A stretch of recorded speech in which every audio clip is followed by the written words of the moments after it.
할렐루야. 네, 우리 찬양대가 돌아왔습니다. 너무너무 감사하고요. 또 왜 이렇게 숫자가 적냐 이렇게 말씀하시면 안 됩니다. 왜냐하면 지금 저 안에 이렇게 쓸 수 있는 인원이 적어요. 그래서 인원을 지금 잘 맞추셔서 잘 세우셨습니다. 오늘 우리 찬양대 또 반주자 또 우리 실내악 찬양대원들 너무너무 반갑습니다. 다시 한번 감사 영광의 박수 하나님 앞에 올립니다. 네, 사순절 시작했습니다. 이번 2022년 사순절 시작하면서는 우리가 더 근심적인 소식들을 많이 듣고 있습니다. 사순절은 원래 그 자체가 주님의 고난을 묵상하는 시간이라 무거운 마음이 드는 것이 어쩌면 너무 당연한데, 거기다가 오늘 우리가 살아가는 세상의 소식들이 아주 무거운 소식이 많죠. 그래서 코로나 확산도 우리가 예상하고 있지만 경주시만 해도 이제 한 1000명 이상으로 갈 거다 예상을 하고 있었는데 거의 1000명에 지금 육박하는 수준까지 올라오고 있고, 또 엊그제부터 지금 울진, 삼척 이쪽에는 이제 큰 산불이 나서 지금 2019년 큰 산불만큼이나 지금 대단하게 번지고 있어서 걱정이 많습니다. 이재민들도 많이 나옵니다. 많이 기도해 주시고, 특별히 거기에 지금 우리 울진의 박인교 집사님이 소방서 거의 이렇게 지휘 계통에 지금 계시는데, 모든 소방대원들도 다 안전하게 진행될 수 있도록 많이 기도해 주시기를 부탁드리고요. 전쟁의 소식도 지금 들려오고, 눈앞에는 지금 대선도 있고, 여러 가지 복잡하고 힘든 일들이 우리 속에 지금 굉장히 많을 때 사순절 맞습니다. 그러니까 더더욱이나 기도가 필요하고, 우리 가운데 함께 하나님 앞에 신앙 점검하면서 나가야 되는 그런 때입니다. 그런데 오늘 우리가 이제 말씀을 이렇게 나누지만, 사순절은 사실은 우리 인류에게 주신 희망의 메시지가 던져지는 시간이에요. 가장 힘들고 어려운 그 고난의 십자가, 사실은 그 고난의 십자가가 우리 모든 사람에게 있어서는 가장 중요한 희망의 메시지죠. 우리는 이 사순절을 맞으면서 하나님이 우리를 극진히 사랑하셔서 그 아들을 보내신 것을 확인하셔서, 오늘 우리가 하나님의 그 사랑을 받고 있는 사람이라는 것을 잊지 마시고, 또 우리의 삶의 자리 가운데서 우리의 존재가, 주님이 그렇게 사랑하시면서 우리를 그리스도인 되게 만드신 가장 중요한 존재가 예수님이 그러하셨듯이, 오늘 우리가 세상 가운데 소금이 되고 빛이 되고 희망의 소식에 희망의 복음을 전하는 그런 사람들하고 우리를 부르셨다 하는 것들을 잊어버리시면 안 됩니다. 오늘부터 사순절 말씀을 통하여서 우리가 그 메시지를 생각하고, 특별히 오늘 어둡고 힘들 때에 빛으로 오신 예수님과 같이 우리도 우리의 삶의 자리, 어두운 자리를 비추는 하나님의 말씀을 꽉 붙잡으시는 저와 여러분 되시기를 간절히 축복합니다. 베드로전서 2장 9절 말씀을 제가 읽겠습니다. 그러나 너희는 택하신 족속이요 왕같은 제사장들이요 거룩한 나라요 그의 소유가 된 백성이니, 이는 너희를 어두운 데서 불러내어 그의 기이한 빛에 들어가게 하신 이의 아름다운 덕을 선포하게 하려 하심이라. 아멘. 우리는 예수 그리스도로 말미암아 달라진 새로운 피조물이 된 사람들입니다. 그리스도인들은 새로운 피조물로 세워진 사람이에요. 그리스도인들에게 새로운 피조물이 되게 하시고 새로운 목적과 새로운 사명을 주신 거예요. 우리의 죽음의 문제, 우리 죄의 문제, 우리가 해결할 수 없는 모든 문제는 우리 주님이 다 해결하셨어요. 그건 우리가 하는 일이 아니에요. 우리는 주님을 믿는 것을 통하여서 우리의 삶에 새로운 피조물 됐다는 걸 분명히 하는 거고요. 그 새로운 피조물이 된 사람은 새로운 사명을 가지고 있는 거예요. 그 새로운 사명이 뭐냐? 베드로전서 2장 9절이 딱 말씀하시는 것처럼 우리를 어두운 데서 불러내시게 하신 그 분을 따라 우리도 빛의 사명 되는 거다. 그 아름다운 덕을 선포하는 거다. 복음을 선포하는 거다. 그게 우리의 사명입니다. 사랑하는 여러분, 세상에 어둡고 힘들어 가는 것은 어찌 보면 종말이 가까웠음을 우리 가운데 인식하게 해주는 말씀입니다. 세상의 소식들이 우리 안에 들려옵니다. 전쟁의 소식도, 또 지진의 소식도, 또 재난의 소식도, 또 여러 가지 우리가 생각할 수 없는 전염병과 이런 일들이 수없이 들려오는 때에 우리가 살아갑니다. 근데 이 소식이 들릴 때마다 성경은 분명하게 말씀합니다. 하나님의 때가 가까워지고 있다는 것을 깨어서 인식하라고 말씀하시는 거예요. 우리 가운데 두려움 가운데 있지 말고 오히려 그것을 분명히 보라고 말씀하시는 주의 음성을 그리스도인들은 들으셔야 하고요, 깨어 있으시기를 간절히 축복합니다. 그러면서 우리가 정말 그 속에서 그리스도인들이 무엇을 해야 되냐, 우리의 자리가 뭘 하는 자리이냐, 그것을 깨닫는 것은 굉장히 중요한 거예요. 예수께서 우리 가운데 가리키신 놀라운 은혜는 오늘 우리의 세상이 막 바뀌어지고 또 급하게 변하고 지진이 나고 재앙이 일어나고 온갖 것들이 우리 속에 막 벌어지는 이런 상황에 대해서 그냥 두려워하거나 걱정하거나 염려하며 아무것도 못하는 자리에 있으라고 말씀하신 게 아니죠. 그 자리에서 우리 주님은 우리를 향하여서 너희가 희망을 전하라고 이야기하시는 거예요. 우리로 하여금 우리는 그저 가만히서 무너질 사람들이 아니라 일어나 그리스도의 아름다운 덕을 선전할 사람이다, 그분이 희망입니다라고 말할 사람들입니다. 그분의 말씀이 우리를 살립니다라고 말해야 되는 사람이다, 성경은 우리 가운데 가르치시는 거예요. 사람에게 있어서 희망은 굉장히 중요한 건, 희망 때문에 사람이 살고 죽습니다. 우리의 자리에 희망이 보이지 않는다면 그냥 우리는 다 무너지고 말 겁니다. 제가 여러분에게 몇 번 소개해 드린 적이 있는데 죽음의 수용소라는 책이 있습니다. 빅터 프랭클이라는 분이 쓴 유대인 정신과 의사였어요. 이분이 유대인 그 포로 수용소에 갇혀서 정말 말할 수 없는 그 죽음의 수용소 생활을 했죠.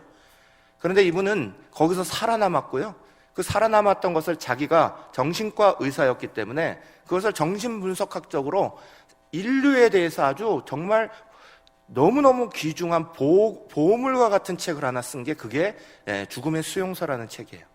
이 죽음의 수용소라는 책이 왜 보물 같으냐, 그렇게 사람이 죽음의 위기와 공포 속에 오랫동안 갇혀서 생활하는 경우가 없잖아요. 그 안에서 어떤 변화들이 일어나는지, 죽음이라는 것에 앞두고 사람들이 어떤 모습이 되어가는지를 잘 알려주는 게 없잖아요. 근데 이분은 그것을 통하여서 정말 사람의 존재 그 한가운데 있는 것들이 무엇인지를 계속 얘기해 주는 아주 보물 같은 책이에요. 그래서 제가 여러분에게 몇 번이나 이 책은 꼭 읽으십시오 말씀드리는 거예요.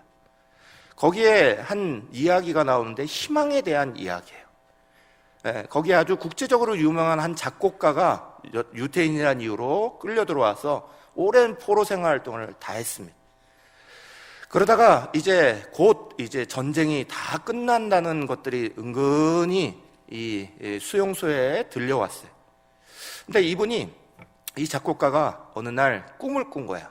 꿈속에 어떤 목소리가 자기를 향하여서 네 소원이 무엇이냐라고 묻는데 그때에 대답하기를 이 수용소를 나가고 싶습니다, 그런 거죠. 그랬더니 그 목소리가 가르쳐 주기를 3월 30일 이 문이 열릴 거다 가르쳐 준 거예요. 그래서 그 3월 30일 열릴 거라고는 그 꿈을 이 빅터 프랭클이라는 의사에게 얘기했어요. 그리고 거기에 대해서 막 희망을 가지고 살아갑니다. 그러다가 29일이 됐는데 여전히 이게 열릴 생각을 안 하는 거예요. 여전히 똑같은 거예요. 이 작곡가가 29일에 갑자기 발딘티푸스라는 전염균이 확 터집니다. 당시에 그 수용소 안에는 이 전염성에 당했던 발딘티푸스가 막 수많은 사람들에게 걸리고 있었는데 이번에 안 걸리고 있었던 거예요. 근데 29일 갑자기 발병하고 고열을 앓다가 31일 날 바로 죽어요. 나중에 빅터 프랭클이라는 분이 이 사건에 대해서 이렇게 분석을 해놨어요. 이분이 발딘티푸스 균을 가지고 있었는데, 이미 가지고 살고 있었는데 희망이라는 면역이 이것을 든든하게 지켜냈다는 거예요. 그런데 이 희망이라는 면역이 끊어지는 순간 그것이 터졌다는 거예요. 그리고 이 절망 가운데 면역 체계가 다 무너지면서 이분이 죽게 됐다. 이렇게 평가해 놓고 있어요. 의사로서 평가한 거죠. 실제로 통계에 보면 1944년 성탄절부터 시작해서 1945년 1월 달까지 포로 수용소에서 급증을 했다는 거예요, 사망자들이. 나중에 그걸 보니까 전황이 다 끝나간다는 소식이 들리면서 사람들이 막연한 희망을 가집니다. 이번 성탄절에는 집에 돌아갈 수 있어. 그런데 성탄절이 지나가고 그 막연한 희망이 무너지면서 수많은 사람들이 죽음을 당했다는 거예요. 희망이라는 것이 사람을 살리기도 하고 희망이라는 것이 사람을 죽이기도 하는 거예요. 그런데 세상에 희망을 걸고 막연한 희망, 그냥 우리 마음속에서 떠오르는 헛된 희망, 그것이 우리를 살릴 수 없다는 걸 우리는 너무너무 잘 알아요. 진짜 희망은 예수 그리스도의 말씀밖에 없는 거예요. 예수 그리스도는 어제나 오늘이나 영원토록 동일하신 분이세요. 그분의 말씀은 변함이 없으시고 그분의 말씀은 반드시 이루어지시고, 그러기에 우리는 그분을 믿고 그 분에게서 희망을 얻는 거예요. 사랑하는 여러분, 오늘 점점 어두워가고 힘들어가는 속에서 그리스도인들조차 그 희망을 전해야 되는 사실을 잃어버리면 세상은 희망을 말할 수 없습니다. 그러면 또 헛된 희망을 얘기하게 됩니다. 또 다른 헛된 희망, 또 다른 헛된 희망을 가다가 또 실망하고 좌절하고 그 일만 우리에게 반복될 뿐입니다. 예수 그리스도가 우리에게 진정한 소망이 되시고 그분을 우리가 믿는 믿음이 우리에게 분명하기를 간절히 축복합니다. 오늘 우리가 읽은 본문 요한복음 14장 12절 말씀을 우리 한번 같은 목소리로 한번 같이 읽겠습니다. 내가 진실로 진실로 너희에게 이르노니 나를 믿는 자는 내가 하는 일을 그도 할 것이요 또한 그보다 큰 일도 하리니 이는 내가 아버지께로 감이라. 아멘. 요한복음 13장, 오늘 우리가 지금 14장을 읽은 건데요, 13장에 보면 예수님께서 제자들의 발을 씻기시고 최후 만찬 하시는 얘기가 나옵니다. 그 최후 만찬 하시면서 예수님이 분명히 밝히셨어요. 나는 이제 죽으러 간다. 제자들에게 나는 이제 십자가 지러 간다. 분명히 얘기했어요. 그 분위기가 어땠겠습니까? 자기가 모시던 스승이, 따르던 그분이, 주님이라고 생각했던 그분이 왕이 되겠다 얘기하시는 게 아니라 죽으러 가겠다 얘기하는데 분위기가 어떻겠습니까? 그 근심과 염려가 어떻겠습니까? 제가 얼마 전에 서울에 있는 어떤 큰 교회가 시무식을 한 얘기를 들었어요. 시무식을 했는데 그 담임 목사님이 난 올해 이제 그만둘 거야 그러시면서 시무식에서, 연초 시무식에서 그만둘 거야 그러시면서 부목사님들한테 목사님들 앞길을 준비하세요 이러셨다는 거예요. 그래서 사표 내라 소리죠. 사표를 내고 새로운 목사님이 마음껏 일하실 수 있도록 준비하세요, 나갈 준비하세요, 그 얘기죠. 그러니까 그 얘기를 들은 부목사님들이 시무식 끝나고 나오시는데 다 한숨을 푹푹 쉬더랍니다. 담임 목사님 그만두시고 자기도 자리 옮겨야 된다니까 당장 한숨 나오죠. 오늘 우리의 자리 안에 만약 우리의 일터가 오늘 문을 닫습니다. 이제 한 달밖에 안 남았습니다. 문 닫습니다. 여러분 이제 다른 직장을 좀 알아보셔야 되겠습니다. 이런 이야기를 들으신다면 한숨 푹푹 안 나오시겠습니까? 지금 예수님이 제자들에게 말씀하시는 게 그런 분위기예요. 그거 넘어서 나는 이제 죽으러 갈 거야 라고 말씀하시니 얼마나 분위기가 힘들겠어요. 뭐가 소망이 되겠어요. 그런데 놀라운 건 그 희망이 없어 보이는 자리에, 근심만 가득해 보일 것 같은 그 자리에 예수님께서 14장부터, 요한복음 14장부터 16장, 17장까지 계속해서 희망의 메시지를 던지고 계세요. 오히려 희망을 심어주고 있어요. 그 희망 중에 오늘 우리가 읽은 요한복음 14장 12절 말씀은 다이아몬드 같은 거예요.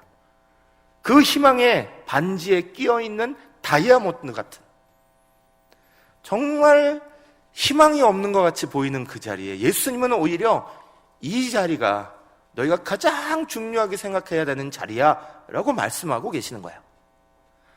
오늘 말씀에 우리에게 말씀하고 있는 것처럼 내가 진실로 진실로 너희에게 이르노니 나를 믿는 자는 내가 하는 일 그도 할 것이고 또한 그보다 큰 일도 하리니 그러셨어요. 지금 내가 하고 있는 그 일을 너희도 할 것이고 그보다 더 큰 것도 하게 될 거야. 예수님 죽으러 가시는 그 십자가의 자리를 가는 자리에 오히려 제자들을 향하여서 더 중요한 일을 하는 것이 일어날 거야 라고 말씀하고 계시는 거예요. 말씀과 같이 예수님께서 행하셨던 것보다 제자들이 더 큰 일을 했어요. 예수님이 십자가 지시고 다시 부활승천하신 거, 이건 예수님의 고유 사역이죠. 예수님 외에는 누구도 할 수 없는 사역이에요. 예수님 이 일을 너희가 할 거다 말씀하신 게 아니죠. 예수님이 하신 다른 일이 뭐예요? 말씀을 가르치시고 말씀을 전파하시고 말씀을 통해 사람을 싸매시고 고치시고 치유하시고 이 일을 하셨다는 거예요. 복음이 사람들에게 선포되어지고 그 복음을 듣는 사람마다 희망을 가지고 소망을 가지고 마음이 뜨거워지고 일어나는 역사들을 만들었다는 거야. 그걸 제자인 너희들도 할 거야. 내가 너희에게 한 것보다 더 많은 일들을, 더 큰 일을 너희가 할 거야. 그렇게 말씀하셨듯이 제자들이요, 실제로 여러분 예수님께서 지형적으로 딱 움직이신 거 보면 우리 경상도 그리고 강원도 일부 그 정도 거리만 예수님이 왔다 갔다 하신 거예요. 예수님 그걸 벗어나신 적이 거의 없어요. 그런데 제자들은 마태복음 28장, 마가복음 16장 말씀하는 것처럼 온 천하 만민에게 복음 전하는 일에 동참합니다. 그 일을 행하기 시작합니다. 성령이 너희에게 임하시면 너희가 권능을 받고 하면서 주의 복음의 은혜의 역사가 쭉쭉 퍼져나가는 일들에 제자들이 할 거야. 말씀하신 것대로 그 일들을 다 하는 역사가 벌어졌잖아요. 사랑하는 여러분, 오늘 우리는 이 사순절을 맞으면서요, 또 오늘 우리가 살아가고 있는 이 근심 많은 세상, 답답한 세상을 우리가 보면서 한숨 푹푹 쉬어야 되는 자리가 아니라 예수님이 우리에게 이러한 때에 희망이 되라고 말씀하시는 메시지를 믿고 들을 수 있기를 간절히 축복합니다. 우리의 자리는 그저 염려하고 걱정하는 거로 끝나는 자리가 아니에요. 예수님께서요, 이 말씀 이후에 요한복음 16장 20절 21절 보면 이렇게 말씀하십니다. 내가 진실로 진실로 너희에게 이르노니 너희가 곡하고 애통하겠으나 세상은 기뻐하리라. 너희는 근심하겠으나 너희 근심이 도리어 기쁨이 되리라. 여자가 해산하게 되면 그때가 이르렀으므로 근심하나 아기를 낳으면 세상에 사람 난 기쁨으로 말미암아 그 고통을 다시 기억하지 아니하느니라. 아멘. 예수님께서 이것을 어떻게 비유하셨냐? 아이 낳는 산모 비유를 하시는 거예요. 그 고통은 분명히 클 거다. 그 고통의 자리가 분명히 있어. 어두운 자리가 분명히 있어. 그래서 아이 낳기 전에 산모는 그 병원에 들어가면서 걱정하잖아요. 내가 과연 건강하게 낳을 수 있을까? 건강하게 낳고 다시 돌아올 수 있을까? 나도 아이도 건강하게 회복돼서 이 자리에 설 수 있을까? 걱정하는데, 그런데 아이를 낳고 나면 그 기쁨으로 모든 걱정, 근심 다 사라지고 큰 기쁨이 도래한다는 거예요. 그러면서 너희가 그럴 거다 그러셨어요. 우리에게 그런 역사가 있을 거다. 사랑하는 여러분, 저와 여러분 모두는 주님의 말씀을 믿어야 합니다. 주님의 말씀을 믿을 때에 우리의 마음속에 희망이 사라지지 않아요. 주의 말씀 믿기보다 세상 소식 듣기에 바쁘면 근심 걱정하는 것에서 벗어나지 못합니다. 들려오는 소식은 어두운 소식, 근심하는 소식이 무엇보다도 많이 들려올 겁니다. 우크라이나 전쟁 딱 나오고 나니까 거기에 있는 난민들, 거기에 있는 사람들 안타까운 모습도 우리 뉴스 속에 엄청나게 보지만 실제로 자동차 운전 딱 하시는 분들은 벌써 느끼실걸요? 유가가 벌써 축축축축 올라가고 있어요. 거기에 물가가 들썩들썩해요. 우리 경제가 다 영향을 받을 거다 걱정 근심하는 일들이 막 일어날 수밖에 없어요. 소식 세상 것만 딱 들으면 우리도 지금 이걸 어떻게 해야 되는 거예요? 당황할 수밖에 없는 거예요. 그런데 성경은 예수께서 우리에게 가르치셨듯이 너희는 그저 당황하는 걸로 끝날 사람이 아니라는 거예요. 염려 걱정으로 끝날 사람이 아니라는 거예요. 오히려 이때에 어두운 데서 우리를 불러내신 그분과 함께 빛이 되고 소명이 되고 세상 가운데 희망을 말해줘야 합니다. 그렇게 선포하고 계시는 거예요. 그 희망이 뭐예요? 바로 예수님이죠. 예수님의 말씀이죠. 우리는 알고 있어요. 뭘 알고 있어요? 예수님의 말씀을 우리 마음가운데 가지면 오늘 우리의 삶에 분명히 상황은 바뀌지 않았어요. 어려워요. 그런데 우리의 마음은 뜨거워지고 분명히 상황은 바뀌지 않는데 불안 염려가 아니라 마음에는 평안이 찾아오고 분명히 우리는 옆에 다른 것들은 아무것도 달라지지 않았음에도 불구하고 우리는 희망을 볼 수 있고 도전할 수 있고 힘을 가질 수 있다는 것, 그게 말씀의 능력이라는 걸 우리는 알고 있어요. 사랑하는 여러분, 근심 많은 이때에 우리 사랑하는 모든 성도들이 이 예수 그리스도께서 우리 가운데 하신 말씀으로 말미암는 희망을 절대 잃어버리면 안 됩니다. 오히려 꽉 붙잡으셔야 합니다. 그리고 그 말씀 가운데서 나만 힘을 내는 것 아니라 주변의 사람들에게 그래도 하나님께서 우리를 사랑하고 계셔, 주님이 우리에게 힘이야 소망이야 말씀하시기를 간절히 축복합니다. 사랑하는 여러분, 요한복음 14장 12절 다시 한번 읽겠습니다. 같은 목소리를 읽습니다. 내가 진실로 진실로 너희에게 이르노니 나를 믿는 자는 내가 하는 일을 그도 할 것이요 또한 그보다 큰 일도 하리니 이는 내가 아버지께로 감이라. 아멘. 사랑하는 여러분, 이 말씀이 분명히 어렵고 힘든 예수님을 떠나보내야 되는 그 제자들에게 주신 말씀이라는 건, 그리고 희망의 말씀이라는 건 다 공감하시겠습니다. 그런데 한 가지 중요한 건, 그럼 이 말씀이 내 말씀이냐는 거죠. 이 말씀이 나에게 주어주시는 말씀이냐? 오늘 그것이 우리에게 있어서 중요한 메시지고 중요한 믿음이에요. 내가 진실로 진실로 너희에게 이르노니, 이건 분명히 제자들에게 하신 말씀이 맞아요. 그런데 그 다음에 뭐라고 하셨죠? 나를 믿는 자는, 이렇게 말씀하십니다. 나를 믿는 자는, 그 나를 믿는 자는이라고 말씀하실 때 이것을 NIV라는 영어 성경에 보면 Anyone who has faith in me 이렇게 말해요. 이게 뭐예요? 내 안에서 믿음을 가지는 anyone, 누구든지 이렇게 말씀하십니다. 내 안에서 믿음을 가지는 누구든지, 제자들에게 한정된 것이 아니라 우리 모든 믿는 사람들, 나를 믿는 자는 내가 한 일을 그도 할 것이고 나보다 더 큰 일도 할 것이다 말씀하시는 거예요. 사랑하는 여러분, 오늘 우리는 분명히 어둡고 힘든 시대를 살아가요.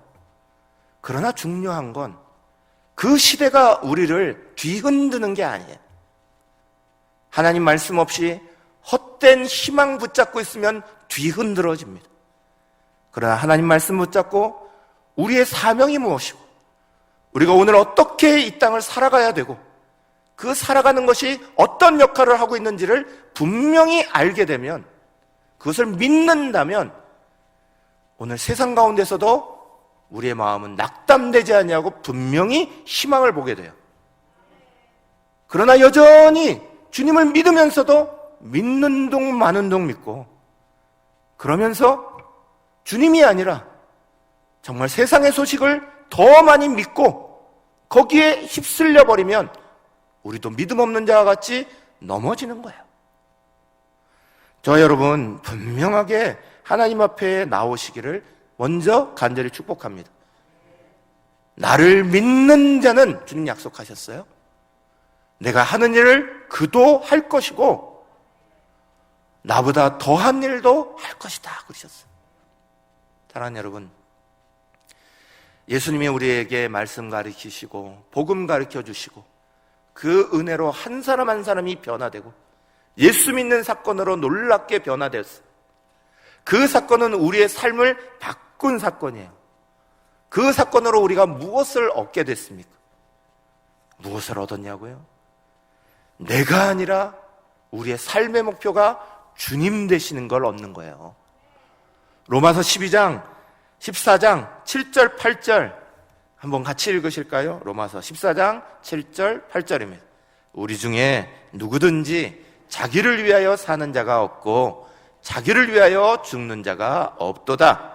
우리가 살아도 주를 위하여 살고 죽어도 주를 위하여 죽나니 그러므로 사나 죽으나 우리가 주의 것이로다. 아멘. 이건 믿음을 가진 사람들의 고백입니다. 나를 위해서가 아니라 주님을 위해서 살아갑니다. 내가 사나 죽으나 주님의 것입니다. 이게 그리스도인다운 고백이에요. 이 고백을 가지고 있는 사람이 어떠한 자리 어떠한 곳에 있어도 희망을 가지는 거예요. 주님은 우리를 놀랍게 만드셨는데 참 안타까운 건 그리스도인들 중에도 수많은 사람들이 도대체 뭘 목표로 하고 살지도 모르고 살고 도대체 오늘 삶에서 뭐가 중요한지도 모르고 살고 정말 오늘의 우리의 삶 속에 더한 것은 컴플렉스 가지고 살아간다는 거예요. 나 같은 사람이 무슨 주의 일을 할 수 있어? 나 같은 사람이 뭘 하는 건데? 그렇게 컴플렉스 가지고 신앙생활 하시는 분이 엄청나게 많다는 거예요. 니체가 말하길요, 사람이 왜 사는지를 아는 사람은 어떤 고난도 이겨낼 수 있다 이렇게 말했어요. 왜 사는지를 아는 사람은, 무엇 때문에 살아가야 되는지를 발견한 찾은 사람은 어떤 고난도 이겨낼 수 있다 이렇게 말하네요. 그리스도인들 중에 예수 그리스도를 분명하게 믿는 그 믿음이 어떻게 역사하는지를 모르면 자기 마음도 희망을 잃어버리고 불안하고 염려하기만 하고 세상이 이렇게 막 답답해져 가고 힘들어하면 한숨만 푹푹 늘어가고. 사랑하는 여러분, 여러분이 하고 계시는 일들이 얼마나 많은지 모릅니다. 집안에서 그냥 부부관계 좋게 하고 가정생활 잘하는 것만 해도 정말 주의 일 잘 감당하는 거예요. 주변의 이웃들은요, 그 모습 보면서 와, 저 집 너무 행복한 것 같아. 그러고 나서 어느 날 그 문을 뚝 보면 교패가 붙어 있는 거죠. 아, 예수 믿는 사람이었구나. 이거 알아요. 자녀 잘 키우는 것만 해도 엄청난 하나님의 일들을 감당하고 계시는 거잖아요. 지난 주간에 우리 유치원 개학 입학식이 있었어요. 제가 거기 가서 축도해주고 이렇게 하면서 이제 거기에 늘 가는데 이번에도 가서 봤어요. 제가 거기에 제가 늘 주목하는 아이들 있거든요. 그 아이들 모습이 어떤가. 학교 가는 모습은 제가 못 보니까, 일상생활하는 모습은 잘 못 보니까, 그래서 이번에 어떻게 아이가 보나 그러고 제가 주목하는 아이를 봤어요. 왜 그 아이를 주목하냐 하면 그 가정이 우리가 계속 큐티 운동 막 하면서 집안에서 큐티 가정예배 이러면서 아이들을 잘 양육하고 있는 가정이에요. 이 아이들의 모습이 어떤가 제가 앞에 가서 봤어요. 달라요. 분명히 달라요. 아이들이 유치원생인데도 말씀 듣고, 선생님 말씀 듣고, 앞에 나오는 목사님들 말씀 듣고 딱 집중하고요. 그리고 거기에 대해서 아주 의젓하고 깊이가 있는 것을 느껴요. 보면서 얼마나 감사한지 몰라요. 그렇지. 저 애들이 나중에 30년 후에 어떤 아이가 될지 막 기대감이 있는 거예요. 저 애들이 30년 후에 멋진 아이로 자라게 만드는 그 부모의 역할이 어떻게 주의 일에 작은 일이겠어요. 어떤 목사님이 포항제철 딱 생기신 다음에 거기에 직원에게 편지를 받았어요. 한 30년쯤 지났어요. 포항이 처음 그 포항제철이 들어올 때 그분이 입사해서 기도하셨다는 거예요. 우리 포항제철, 이 포항제철의 리더십을 맡고 있는 임원진들, 특별히 박태준 회장이 반드시 예수 믿게 해주세요. 그거 기도하겠습니다. 작정하고 사람들 모일 때마다 기도했다는 거예요. 여러분 아시죠? 박태준 회장이 한 17년쯤 지나고 난 다음에 예수 믿는 사람 됐어요. 정말 예수 잘 믿는 분이 됐어요. 포항이 경주와 가깝지만 저기에는 수많은 교회들이, 우리보다 훨씬 큰 교회들이 굵직굵직하게 서 있어요. 영향을 엄청나게 많이 받았어요. 사랑하는 여러분, 그 목사님이 나중에 이렇게 고백했다는 거예요. 이렇게 생각했다는 거예요. 야, 그분 기도 진짜 멋지게 했네. 그랬다는 거예요. 기도 하나 정말 하나님 앞에 강력하게, 그리고 정말 전심을 다해서 믿음으로 기도하는 거, 이게 어떻게 주의 일이 아니에요. 놀라운 주의 일을 하고 있는 거예요.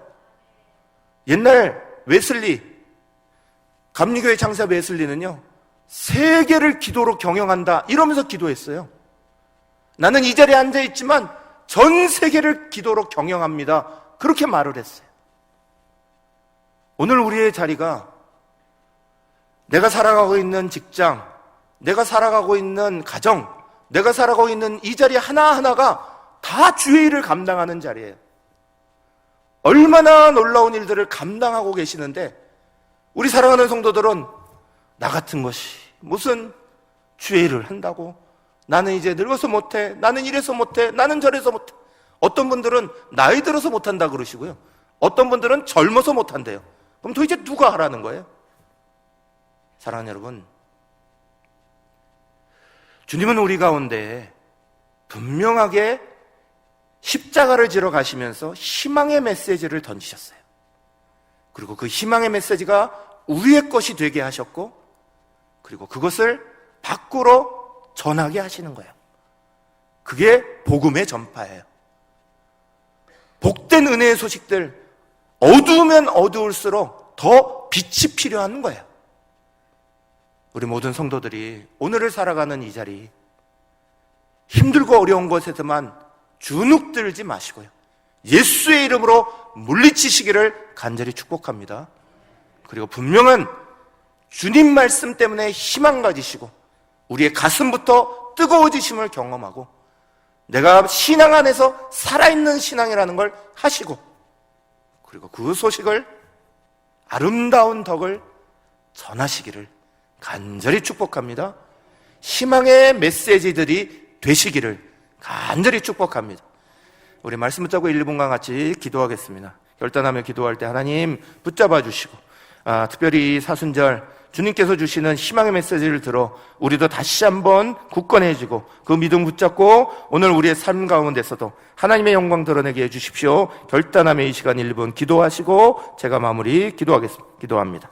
살아계시고 역사하시는 하나님, 우리 사랑하는 모든 성도들 어렵고 힘들 때를 지나갑니다. 그러나 그 속에서도 여전히 세상의 희망이 아니라 주님이 희망인 것을 우리는 알고, 말씀이 희망인 것을 알고 그 말씀의 메시지 가운데 힘을 얻고 살아가고 있습니다. 위축되지 말게 하시고 당당해지게 하여 주시고 하나님 말씀 안에서 그 희망의 메시지를 세상 가운데에 전할 수 있는 복된 성도들 다 될 수 있도록 주님 역사하여 주시옵소서. 살아계시고 역사하시는 하나님 아버지, 우리 살아가는 성도들 힘주시기를 간절히 축복해 줍니다. 하나님 붙잡아 주시옵소서. 하나님, 이들이 하나님 말씀으로 말미암아 그 마음속에 뜨거워지게 하여 주시고 소망 가지게 해 주시고, 오늘도 우리의 삶 가운데 함께 하시는 하나님의 은혜의 역사를 믿게 하여 주시옵소서. 그리고 그 말씀대로 우리도 나아가 복음 전하는 일에 우리의 삶을 드리고 그것으로 행복해하고 기쁘게 이끌어 나갈 수 있는 모든 성도들 될 수 있도록 주님 축복하여 주시옵소서. 예수님의 이름으로 간절히 기도합니다. 아멘.